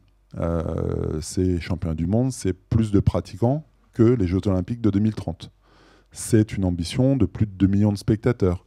Dernière édition Paris 2024 qui était à Glasgow, donc vous pouvez voir que Glasgow est facilement accessible à tous, bien évidemment, a quand même réuni plus d'1 million de spectateurs. La Haute-Savoie, au cœur de l'Europe, ce seront des spectateurs qui viendront assister à plus d'une quarantaine de temps forts, cyclisme sur route, cyclisme sur piste, pump track, VTT descente. On aura une grande diversité autour du vélo, et la réalité, c'est que tous ces spectateurs vont générer un impact aussi conséquent en termes de déplacement. Donc comment, dès à présent, à 3 ans de l'événement, on travaille main dans la main avec le comité d'organisation pour faire que tous ces spectateurs auront un choix réfléchi de prendre leur voiture seuls ou à plusieurs, et aussi d'autres choix qui seront proposés, plus vertueux. Donc l'objectif, c'est d'être conscient que nos comportements peuvent changer, que nos réflexes peuvent changer, qu'on peut proposer des choix qui peut-être sont méconnus. Et derrière, le programme vise aussi, avec un budget de 17 millions d'euros, à soutenir des incitations financières qui vont permettre sur l'axe 1 ou sur l'axe 2 à ces spectateurs de privilégier un choix qui soit plus respectueux que le choix qu'ils auraient fait par intuition ou facilité au quotidien. Le troisième, c'est le sport amateur. On parle beaucoup des spectateurs depuis tout à l'heure, mais la réalité, c'est que moi, en tant que papa, je prends ma bagnole, j'emmène un gamin, des fois 2, mais je n'ai pas ce réflexe de demander à chaque fois à tous les parents comment on peut s'organiser. Tous les clubs ne l'ont pas. Il y en a qui ont en plus du matériel, que ce soit avec des chevaux, que ce soit avec du matériel de canoë-kayak. D'autres sont plutôt dans du sport non compétitif, loisir. Et l'objectif, c'est là aussi, on parlait du sport qui a une influence, si je suis capable d'amener un nouveau réflexe dans le quotidien de ces X millions de pratiquants, ce réflexe, ils vont le sortir du sport pour le mettre en place aussi dans leur quotidien. Ils vont influencer leur communauté et ils vont aussi, en tant que club, potentiellement aller voir leur collectivité territoriale pour se dire, voilà, on a un projet, on a une ambition, comment mieux travailler ensemble. Et c'est tout l'enjeu de Mob Sport sur cette démarche sport amateur, c'est d'expérimenter, parce que Mob Sport et un C2E, c'est un programme expérimental, d'expérimenter des démarches qui visent, avec 3 comités régionaux olympiques, que sont Grand Est, Nouvelle-Aquitaine et Auvergne-Rhône-Alpes, à sélectionner 10 ligues par territoire pour tester des démarches, là aussi diagnostiquer, parce qu'à chaque fois, sur chaque axe, il faut savoir d'où on part pour définir des plans d'action qui soient pertinents, identifier des solutions qui soient efficaces, avec des solutions sur lesquelles des fois on va se planter, et je le dis, d'où l'expérimentation, mais on apprendra du fait de s'être planté pour se dire si ça n'a pas fonctionné, est-ce que la solution est mauvaise, ou est-ce que c'est comment on l'a amené qui n'a pas été judicieux, et si on remet le curseur au bon endroit, peut-être que là, on sera meilleur. Donc ces 10 ligues par territoire, avec les crosses, vont expérimenter des choses à nos côtés, vont peut-être remettre en question leur format de compétition, vont peut-être remettre en question une certaine organisation, impulser des choses auprès de ces acteurs qui sont des fois à des années-lumière de ce sujet. Donc voilà ce qu'est Mob Sport, un programme ambitieux qui n'a rien à vendre, qui se veut être un acteur aux côtés des collectivités territoriales, parce que j'ai oublié ce petit focus. Pour que ça fonctionne, au-delà du sport, il faut qu'on travaille main dans la main avec les autorités organisatrices de la mobilité, qui sont donc en lien avec les collectivités territoriales. Donc là aussi, on a impulsé des choses avec France Urbaine, mais on va travailler avec l'ensemble des acteurs pour que, derrière ce qu'on initie, on soit autour de la table avec ces collectivités pour réfléchir dans notre plan d'action aux meilleures solutions. Et si dans notre diagnostic, de manière très concrète, l'axe sport professionnel, tout le monde nous dit « j'aimerais plus de tram, moi je veux prendre le tram c'est idéal », ouais, mais qu'à la fin, la collectivité nous dit « je suis incapable de mettre plus de tram », on n'a aucun intérêt à soutenir le fait de mettre plus de trams.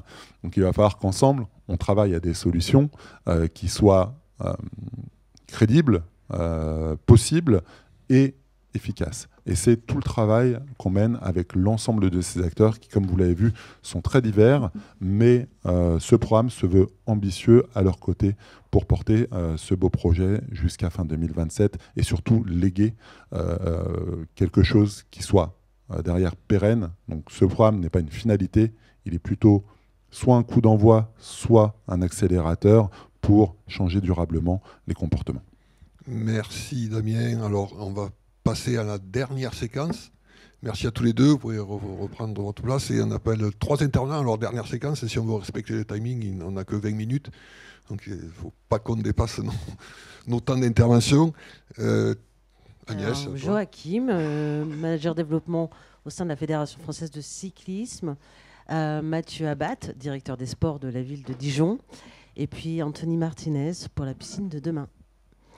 Eh bien, Joachim, je te laisse la parole. Merci beaucoup. Bonjour à toutes et à tous. Et je crois avoir compris le message. Il faut aller vite un petit peu, c'est ça. L'idée, c'est que dans la continuité un peu des échanges, on puisse maintenant, moi, je puisse vous présenter un programme qu'on a porté pendant 3 ans qui s'appelle Nouveau Cycle. Et puis, bien sûr, que je puisse revenir sur l'étude de la performance sociale qui a été menée autour de ce programme. Peut-être en introduction, vous présenter de quoi il s'agit. L'idée, c'était, dans le cadre de l'héritage des Jeux Olympiques et puis sous impulsion un petit peu du fonds de dotation, c'était de remettre en état 2024 vélos pour finalement les remettre à nos structures fédérales, donc clubs et comités, pour les aider finalement à pouvoir mettre en place des actions à destination des publics cibles et notamment des actions de mobilité à vélo, donc classiquement le savoir rouler à vélo que vous connaissez normalement toutes et tous, et pour des publics adultes de la remise en selle. Donc voilà de quoi il s'agissait. Pourquoi on en est arrivé à imaginer ce programme ? Pour une raison simple, c'est ce que j'ai mis en haut de la diapo, c'est qu'en fait, d'abord nous, à la Fédération de cyclisme, on a une vraie addiction au matériel sportif, on est des compétiteurs, l'industrie nous propose chaque année des nouvelles gammes et on aime changer en permanence notre matériel sportif. Donc du côté des équipes internes de la Fédération, il y avait ce sujet un petit peu d'essayer de changer un peu les modes de pensée, de sensibiliser un petit peu au sujet finalement de l'utilisation du matériel sportif. Donc voilà, on était un peu en réflexion sur cette thématique-là. Et puis il y a eu quand même quelque chose qui s'est appelé le Covid, qui a eu un impact énorme sur d'abord l'approvisionnement. Nos clubs nous faisaient remonter des vraies difficultés pour avoir du matériel, et notamment des flottes de vélos. Un effet sur les prix. Les prix se sont envolés. On l'a un peu oublié aujourd'hui, mais à cette époque-là, le prix du neuf a vraiment explosé. Donc il y a eu un contexte qui devenait intéressant pour finalement apporter une solution concrète à nos structures fédérales avec des vélos issus du réemploi. Donc on aurait pu penser que ce n'était pas très sexy sur le papier. Finalement, ça le devenait parce que la conjoncture faisait que ce matériel-là prenait vraiment une vraie valeur. Ce projet, donc, il s'inscrit dans comme bien souvent, dans une stratégie un petit peu plus large. D'abord, le programme, on va dire, fédéral 2021-2024, donc qui se termine, dans lequel il y avait pour la première fois, à ma connaissance, vraiment des thématiques sur le volet éthique, la responsabilité, la durabilité. Donc, c'était la première fois que dans le projet fédéral, on retrouvait ces thématiques-là. Et puis, souligner aussi que c'est la première mandature où il y a une vraie commission RSO au sein de la Fédération de cyclisme. Ce qu'il faut retenir, c'est qu'en fait, on a besoin de ces instances de discussion, de cette vision stratégique. C'est assez classique, entre guillemets, mais finalement, de porter comme ça un gros programme un peu pilote, ça a aussi beaucoup nourri nos réflexions. Donc les deux se lient, vraiment se nourrissent l'un l'autre. Et bien sûr, je l'ai dit, ce qui a permis le déclenchement de tout ça, c'est quand même finalement ce qu'on appelle l'héritage des Jeux Olympiques, ce qu'on appelait le fonds de dotation. C'est que nous, on avait toutes ces idées-là, ce programme fédéral, mais c'est vraiment l'axe 1 du fonds de dotation qui a permis qu'on puisse se lancer dans l'aventure. Alors, ça, c'était la slide qu'on présentait un petit peu aux collègues du COJO, tout simplement pour dire que le programme, il cochait un petit peu toutes les cases. Il coche la case, bien sûr, du développement durable. On est sur le sujet du réemploi du matériel sportif, évidemment. Mais comme vous allez le voir, on s'appuie sur des structures qui vont remettre en état des recycleries. Finalement, celles-ci ont bien souvent un rôle très, très fort sur l'insertion aussi professionnelle. Donc, ça venait donner de l'activité, on va dire, à ces structures-là. Donc, c'était aussi très, très bénéfique de ce point de vue-là. On a tout de suite voulu aussi développer un volet un peu éducatif, donc je le présenterai rapidement tout à l'heure. Donc il y avait aussi ce sujet un peu de sensibiliser nos jeunes cyclistes dans les clubs à ce sujet du réemploi. Donc il y avait vraiment des volets un peu éducatifs. Et puis les bénéficiaires finaux de ces programmes Savoir Rouler, et remises en selle, finalement, on les remet en activité. L'objectif, c'est d'aller chercher des publics cibles. Donc, pour eux, entre guillemets, on était dans une thématique de santé. Voilà. Donc ça, c'était l'idée de dire que ce programme Nouveau Cycle, il était quand même vraiment très large dans son approche et dans ses objectifs. Voilà, donc ce qu'il faut bien noter, c'est la revalorisation de 2024 vélos pour mettre en place des animations plutôt mobilité à vélo, donc voilà, savoir rouler à vélo ou remise en selle, et puis vraiment un sujet de sensibilisation des clubs à cette thématique-là. Ce qui est intéressant, c'est qu'on a pu bénéficier d'un accompagnement du COJO sur vraiment une étude de la performance sociale. Donc voilà, avec un cabinet qui nous accompagnait. Nous, en interne, on s'est aussi structuré et on a pris une stagiaire pour vraiment finalement essayer de mesurer l'impact de ce programme. Je suis passé vite, hein, mais il y a eu quand même 3 années de déploiement, quelque chose d'assez important. D'abord, sur les résultats de l'étude, est-ce qu'on a répondu à un vrai besoin? D'abord, c'était un peu la question qu'on aurait pu se poser. La réponse est plutôt oui, puisque 83% des structures qui ont bénéficié de ces vélos ont mis en place des actions savoir rouler à vélo. Donc c'est quand même assez rassurant. Il y avait ce besoin en vélo et on a répondu à une vraie demande de nos clubs. Si on le prend un petit peu dans le sens inverse, on a aussi, nous, une vue sur les attestations globales délivrées par la fédération. Et finalement, quasiment 50% des attestations savoir rouler à vélo délivrées par la fédération sont issues de clubs qui ont bénéficié des flottes de vélos. Donc là, on répond à un vrai besoin de nos clubs et c'était intéressant de ce point de vue-là. Et puis les clubs estiment quasiment pour 3/4 que la dotation de vélo, ça les a aidés à développer leur activité savoir rouler à vélo.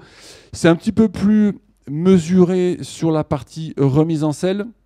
C'est normal, il y a clairement moins d'activité. Voilà, nos clubs sont très engagés sur le savoir rouler à vélo. Ils le sont un petit peu moins sur l'activité des adultes, c'est un petit peu différent. Donc les chiffres sont un tout petit peu moins, on va dire, satisfaisants sur ce volet-là. Ensuite, il y a vraiment quelque chose qui est très intéressant dans ce programme-là, c'est finalement la mise en relation de 2 mondes qui ne se connaissaient absolument pas. Et finalement, il n'y avait pas eu de relation entre des structures, par exemple, de l'économie sociale et solidaire et des structures de la FFC. Et ce programme-là, finalement, fait se rencontrer ces 2 mondes-là. Voilà, donc ça, c'est ce qui ressort aussi dans les enquêtes qui ont été menées, vraiment cette connaissance d'un autre réseau et potentiellement des synergies qui vont ensuite durer dans le temps. Sur finalement l'engagement dans le projet, ça aussi c'était très intéressant parce que du côté de nos structures, donc en haut les clubs et les comités, ce qui ressort, c'est qu'ils ont été intéressés par la dotation en matériel. Et en fait, ça nous fait prendre conscience que lorsque l'on veut sensibiliser sur une thématique un petit peu sociétale, il faut quand même, dans l'approche qu'on peut avoir avec nos structures, essayer aussi de répondre à un vrai besoin structurel, entre guillemets. Ce que je veux dire par là, c'est qu'on a pu ensuite aborder les sujets de sensibilisation à ces thématiques-là, parce que d'abord, les clubs ont été très intéressés pour bénéficier des vélos. Et sur le côté des ateliers, donc du point de vue plutôt des ateliers qui remettaient en état les vélos, d'abord, c'est évidemment le sens du projet, les finalités. Et puis, on voit en bas, à 73%, l'obtention d'un nouveau marché. Il y avait quand même un modèle économique, je l'ai dit en introduction. Ça venait aussi augmenter leur volume d'activité. Donc moi, ce que je retiens, c'est que même avec des projets qui ont beaucoup de sens, il faut quand même toujours s'assurer que ça réponde à un vrai besoin. Sinon, le risque pour une fédération comme la nôtre, c'est d'avoir des beaux projets ambitieux, mais de taper un peu à côté. Sur les outils pédagogiques, donc je le présenterai juste après, donc notamment une frise qui a été quand même présentée auprès de quasiment 650 personnes, des animations pédagogiques sur plus de 25 événements. Là-dessus, les résultats sont en demi-teinte. Finalement, c'est peut-être là où on a un tout petit peu manqué de force, d'explication, de transmission des documents. Pour autant, les clubs, quasiment pour 30%, nous disent avoir utilisé les supports. Et malgré tout, on a quand même fait vraiment de nombreuses animations. Donc c'est quand même satisfaisant. On aurait pu peut-être aller un petit peu plus loin sur ce volet-là. Voilà, donc le support, c'est notamment une frise qui sert d'animation un peu pédagogique, qui fonctionne très bien, notamment avec des jeunes qui sont dans les écoles primaires. Et puis voilà, une belle illustration. Tout à l'heure, Vanessa parlait du relais de la flamme au Mont-Saint-Michel. On y était aussi. Voilà, donc c'est typiquement ce type d'animation. Ensuite, sur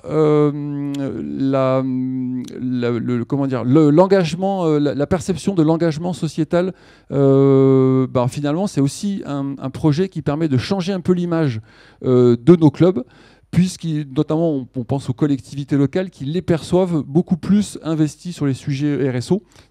Il y avait aussi cet objectif de changer un peu l'image de notre fédération et de nos structures territoriales. Et bien, on y arrive avec des projets comme celui-ci. Voilà, là aussi, alors ça fait le lien avec la présentation de Vanessa. On s'était questionné beaucoup sur est-ce que les clubs peuvent devenir des points de collecte, parce que c'est complètement en lien avec le sujet. On se rend compte que c'est pas si simple que ça. 20% des clubs envisagent de devenir des centres de collecte. Je ne sais pas si c'est beaucoup ou pas. Ça semble assez peu. Ça a été un peu une idée au début. On se rend compte que voilà, là-dessus, il y a encore aussi des freins un petit peu à la mise en œuvre de tout ça. En tout cas, on était intéressé de pouvoir le questionner, ce sujet-là. Et puis je termine là-dessus. Au niveau de la fédération, qu'est-ce que ça a apporté? D'abord, la création d'un consortium, c'est peut-être ça l'essentiel. C'est qu'on n'a pas porté ce projet-là tout seul. Écologique était bien sûr dans le tour de table, des collectivités, des partenaires privés comme la FDJ. Donc c'est tout l'intérêt aussi de travailler et de décloisonner un peu, de travailler avec des structures avec lesquelles on n'a pas forcément l'habitude d'échanger. Donc ça, c'est quand même pour moi une forme un peu d'héritage immatériel, quoi. On a cette culture maintenant de travailler vraiment de manière très large. L'idée qu'il faille aussi chercher 50% de cofinancement en plus du fonds de dotation, ça nous a aussi stimulé. Il a fallu aller chercher ça. Et puis sur les perspectives, aujourd'hui, donc vous l'avez compris, le programme il est clos, entre guillemets. Il reste un peu aussi toutes les dynamiques territoriales qui continuent un petit peu de fonctionner. Aujourd'hui, la suite sur ce sujet du matériel, et je voulais l'évoquer avec vous, on a des nouveaux projets autour du don de matériel neuf.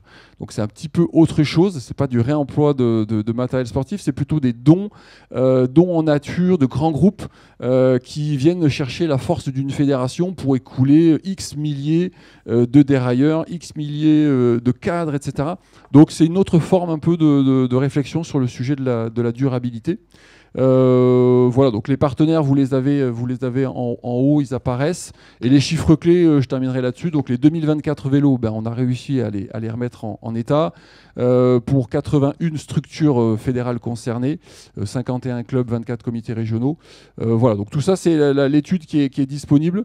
Voilà, que vous pouvez aussi télécharger via ce flash code. Et je ne peux pas terminer cette présentation sans quand même saluer le travail du chef de projet de ce programme-là, qui est dans la salle, Pierre-Louis Manouvrier, qui nous fait l'honneur d'être parmi nous, qui a terminé sa mission, mais voilà, c'est vraiment lui qui a aussi mis en œuvre tout ce programme-là avec beaucoup, beaucoup de succès. Donc encore une fois, merci à lui. Eh bien, merci beaucoup Joachim, merci Pierre-Louis. Si vous pouvez rester dans la salle, on pourra échanger à l'issue. Merci beaucoup. Mathieu Abbat, directeur de sport de la ville de Dijon. Donc l'idée, c'est d'avoir un retour en matière d'initiative au sein d'une collectivité territoriale telle que la ville de Dijon. Oui, bonjour. Merci pour l'invitation. L'idée ce matin, c'était de vous présenter quelques exemples de mise en œuvre concrète et principalement une autour de la gestion de l'énergie. Alors, je ne vais pas refaire le contexte, vous le connaissez sans doute mieux que moi, sur les ambitions environnementales et les politiques environnementales menées par les collectivités, les obligations qui ont cours depuis le protocole de Kyoto jusqu'à la récente loi ZAN, par exemple. Mais je pense qu'il est important dans le contexte de se rappeler quand même une période qu'on a vécue l'année dernière, importante, qui est la crise énergétique. Je crois que c'est Vanessa tout à l'heure qui disait les crises permettent d'avancer. Effectivement, je pense que pour nos collectivités, ça a été une obligation de se questionner et de repenser nos modèles. Si vous vous souvenez, et je ne doute pas que ce soit le cas, chaque ministère avait été obligé de composer un plan de sobriété et donc est sorti l'année dernière le plan de sobriété dans le champ sportif avec 40 mesures. Et donc, comme toutes les collectivités, j'imagine, à Dijon, on a pris cette petite liste des 40 mesures et on a regardé où on en était sur chacune d'elles. Il y en a plusieurs qui nous ont interpellé et permis d'avancer, mais il y en a surtout une sur laquelle on a profité de cette crise énergétique pour avancer, c'était la température dans les équipements sportifs. Je dis pourquoi on s'est servi de cette crise, parce qu'il ne faut pas se le cacher, on a aussi besoin d'un taux d'acceptabilité des usagers, et travailler sur la température des équipements, c'est toujours un sujet sensible, surtout quand on est élu dans une collectivité. Ce qui n'est pas mon cas, mais en tout cas on représente et on travaille pour les élus. Et on a eu l'occasion, à travers ces discours nationaux, de donner une caution à la baisse des températures. Clairement, on ne s'en cache pas.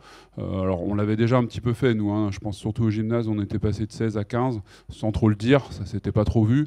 Quand on commence à aller chercher des 12 degrés, évidemment, il faut l'assumer, il faut l'expliquer, et il faut le travailler. Donc, c'est vraiment la mesure sur laquelle on a le travaillé le plus. Je reviendrai sur les autres. Pourquoi ? Parce que le patrimoine sportif de la ville de Dijon, c'est 82 000 m². C'est 12,5% du patrimoine de la ville. Et puis, c'est surtout plus de 20% des émissions de gaz à effet de serre. Donc, quand on veut travailler sur le patrimoine d'une collectivité, évidemment, on s'attaque en priorité au patrimoine sportif et culturel aussi un petit peu, parce que forcément un musée. Mais c'est tout de suite plus compliqué. Il y a des œuvres. Bon, bref. Une des mesures dans ce plan de sobriété, c'était la baisse de 2 degrés des équipements sportifs. Je ne sais pas si vous vous souvenez, c'était écrit comme ça. Alors, non pas que je souhaite critiquer ce plan, bien au contraire, mais d'un autre côté, il n'y avait pas vraiment eu d'études et la temporalité ne l'avait pas permis de savoir à combien en moyenne étaient chauffés les gymnases. C'est des choses dont voilà, certaines collectivités étaient déjà à 13, d'autres à 15, d'autres étaient encore à 18. Donc baisser de 2 degrés, finalement, qu'est-ce que ça veut dire ? Ça, c'est des questions qu'on s'est posées. Ensuite, quel impact sur les publics ? Quand on accueille des jeunes enfants ou au contraire des seniors de 80 ans en perte d'autonomie qui sont sur des activités certes sportives, en tout cas de l'éducation physique, mais sur des intensités assez faibles, est-ce qu'on peut se permettre de baisser à 12 degrés un équipement ? À l'inverse, sur une activité de loisir type badminton très intense, peut-être on pourrait aller plus loin. Ça, c'est les questions qu'on s'est posées. Et puis de la même façon, on s'est interrogé sur la réalité des impacts en termes d'énergie entre un équipement qui est plutôt bien isolé, qui peut être accordé au réseau de chaleur, sur des énergies plutôt durables.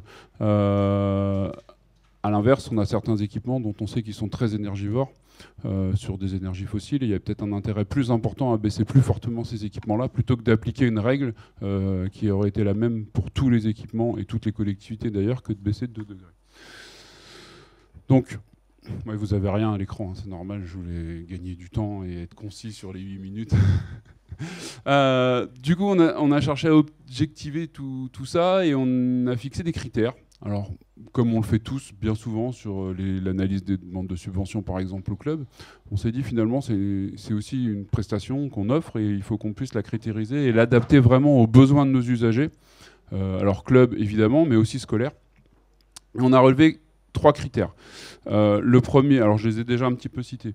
L'idée, c'était pas de faire une usine à gaz et d'avoir un tableau Excel hyper compliqué, d'avoir des choses assez simples et du coup très opérationnelles rapidement. Le premier critère, c'est évidemment l'utilisateur. Est-ce qu'on est sur un très jeune public, un public plus âgé ? Est-ce qu'on est sur une pratique loisir ou une pratique de haut niveau ? Le deuxième critère, c'était évidemment la discipline. Est-ce qu'on est sur une activité intense, une activité douce, gym douce, yoga, ou est-ce qu'on est sur des activités très très intenses du type futsal ou badminton, je les ai cités. Et le troisième, ô combien important, c'est la qualité de l'équipement. Est-ce qu'il est énergivore ? Est-ce qu'il produit beaucoup de gaz à effet de serre ? Avec, encore une fois, comme je l'ai dit tout à l'heure, des intérêts qui sont forcément plus importants d'agir sur des équipements très énergivores. Non pas qu'il ne soit pas important d'agir sur tous les équipements, mais vous comprenez bien que l'important, c'est quand même sans commune mesure. À partir de là, ça nous a permis d'avoir des notes, tout simplement. Alors, on aurait pu mettre des coefficients d'importance, etc. On n'est pas rentré là-dedans, on est resté dans quelque chose de très simple, avec une note de 1 à 3 sur chacun des critères. Et puis, du coup, chaque créneau avec une cotation notée de 3 à 9. Et du coup, une température associée, qui est allée de 12 à 15.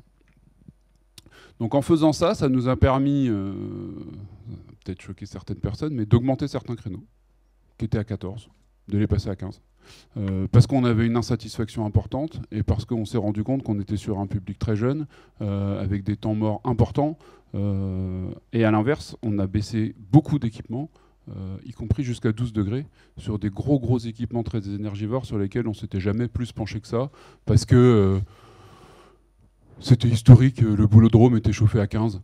un boulodrome, un très très grand boulodrome des années 60, même si Dijon est bientôt la capitale du monde de la pétanque, ça interroge quand même en termes d'émissions de gaz à effet de serre. Donc rien qu'en baissant le boulodrome, on a généré des économies très très importantes qui nous ont permis d'améliorer, alors à la marge évidemment, le but c'était quand même évidemment de faire des économies, et on en a fait, mais ça nous a permis à la marge, peut-être un peu paradoxalement, d'aller sur quelques augmentations. Je dis paradoxalement pas tant que ça, parce que quand on l'a présenté au club tout à l'heure, on disait c'est important que ce soit compris, accepté, et en même temps ça permet de sensibiliser les publics, les clubs et les usagers, y compris les scolaires, puisque dans certaines villes c'est surtout les profs de PS qui ont râlé d'ailleurs quand les températures ont baissé. Ça nous a permis d'expliquer tout ça, de montrer aussi qu'à certains moments on s'était permis d'augmenter certaines températures quand il y en avait besoin, mais qu'on s'était surtout permis d'en baisser là où on avait ressenti que le besoin était moins important. Donc concrètement, on a fait à peu près 20% d'économies l'année dernière. Il faut conclure. Il faut conclure 20% d'économies à peu près sur la première saison de chauffe. Et on pense pouvoir en faire plus là, sans travaux bien sûr. On pense pouvoir en faire plus sur cette saison, puisque du coup on a adapté les plannings. C'est-à-dire qu'on s'est retrouvé avec certains créneaux qui pouvaient, avec des consignes à 15 degrés en plein milieu de la journée. Alors évidemment, l'année dernière, on n'a pas pu refondre tous les plannings, mais cette année, on les a travaillés différemment en essayant de regrouper sur un même équipement et sur des mêmes soirées les créneaux devant être chauffés à 15 et ceux nécessitant pas de chauffage. Donc cette optimisation des plannings qui bouscule un peu les pratiques quand même devrait nous permettre de gagner encore sans avoir fait de travaux sur les équipements. Merci beaucoup. Alors, j'étais un peu pressé, mais il y a une conférence à 10h. Donc Anthony, si on te laissait la place. Vous n'avez pas eu de visuel, mais il y en avait un. Donc vous l'aurez dans les retransmissions, puisque c'est filmé. Vous le retrouverez ça sur les sites de Sport Mag et le nôtre de site de Sport et Territoire. Donc voilà, hop, je passe vite tout ce qui était prévu et tout ce qu'a dit. Donc ça, vous l'aurez en vrai. Et nous passons à Anthony Martinez qui va nous parler du label de la piscine de demain. Merci beaucoup et merci beaucoup à Sport et Territoire pour cette invitation, d'avoir l'opportunité de présenter le label de la piscine de demain. Je vais passer très vite sur ce que nous sommes, mais c'est important quand même de bien mettre en perspective ce qu'est la piscine de demain. C'est un réseau des acteurs de la piscine publique. Notre tropisme, c'est la piscine publique. On ne parle que de piscine publique.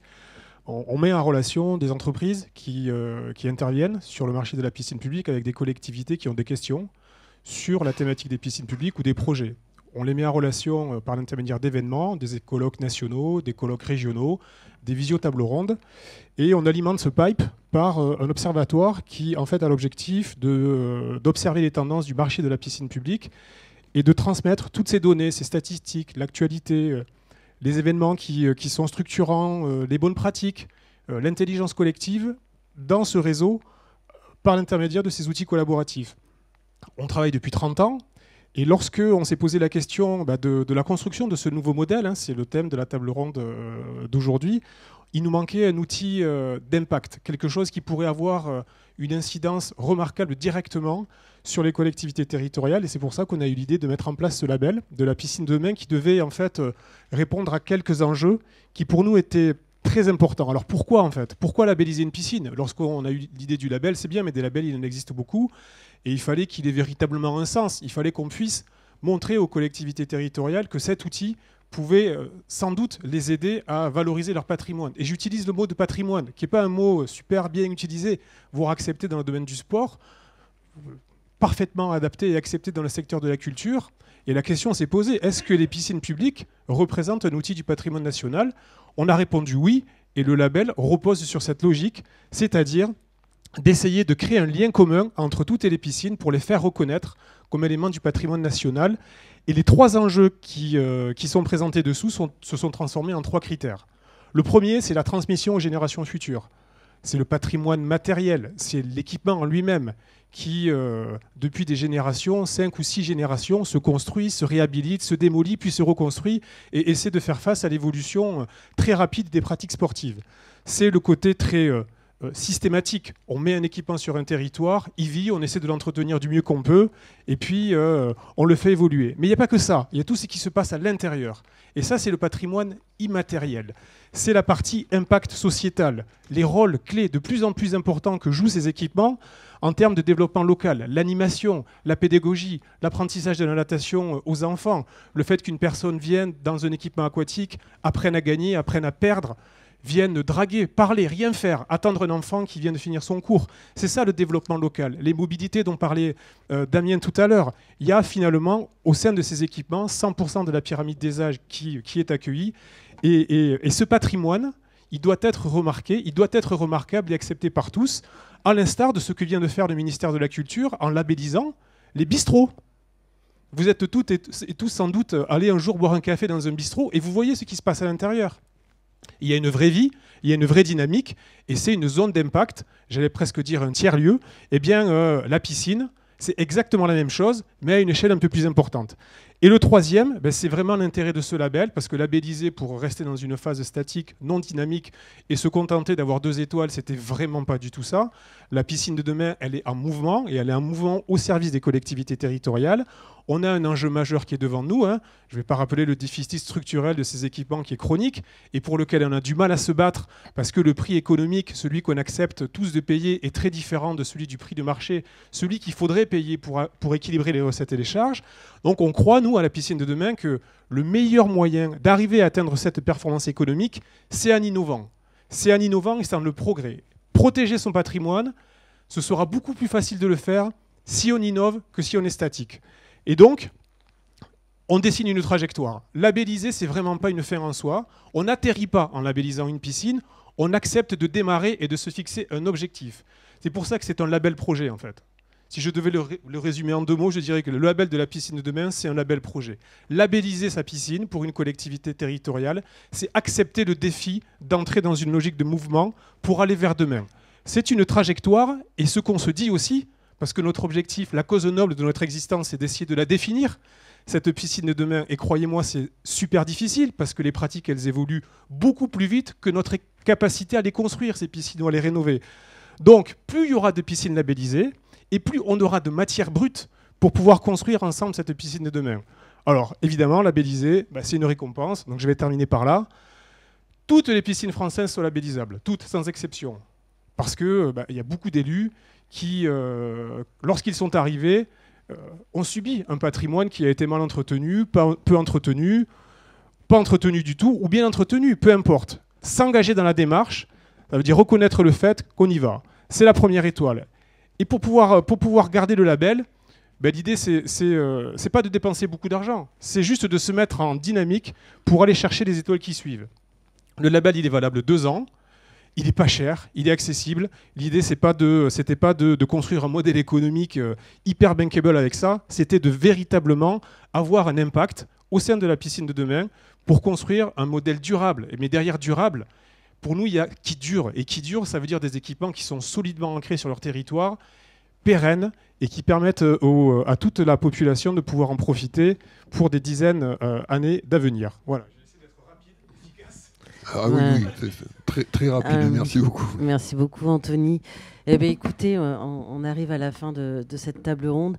Je crois que tous les intervenants ont pu justement démontrer toutes ces multiples initiatives qu'on a vues, que ce soit autour du réemploi, de la mobilité, la réduction des consommations énergétiques, de la formation, de l'accompagnement, notamment des acteurs du sport ou de la sensibilisation sur ce sujet-là. À chaque fois, moi j'ai trouvé que les illustrations, elles ont pu démontrer que les initiatives, elles ne se portent pas seules. À chaque fois, elles font l'objet de partenariats, que ce soit avec les acteurs économiques, le mouvement sportif, les collectivités territoriales ou l'État. Voilà, et je pense que j'aime bien l'idée d'un consortium qui a été utilisé tout à l'heure par Joachim, je crois. Et voilà, l'idée était aussi souvent, j'ai trouvé qu'il y a des impulsions nationales, mais après il y a une vraie déclinaison qui se met en place sur les territoires avec des dynamiques territoriales qui sont vraiment très diversifiées. Et toutes ces collaborations, toutes ces initiatives, je crois que c'est aussi une partie de notre héritage immatériel, on en parlait tout à l'heure.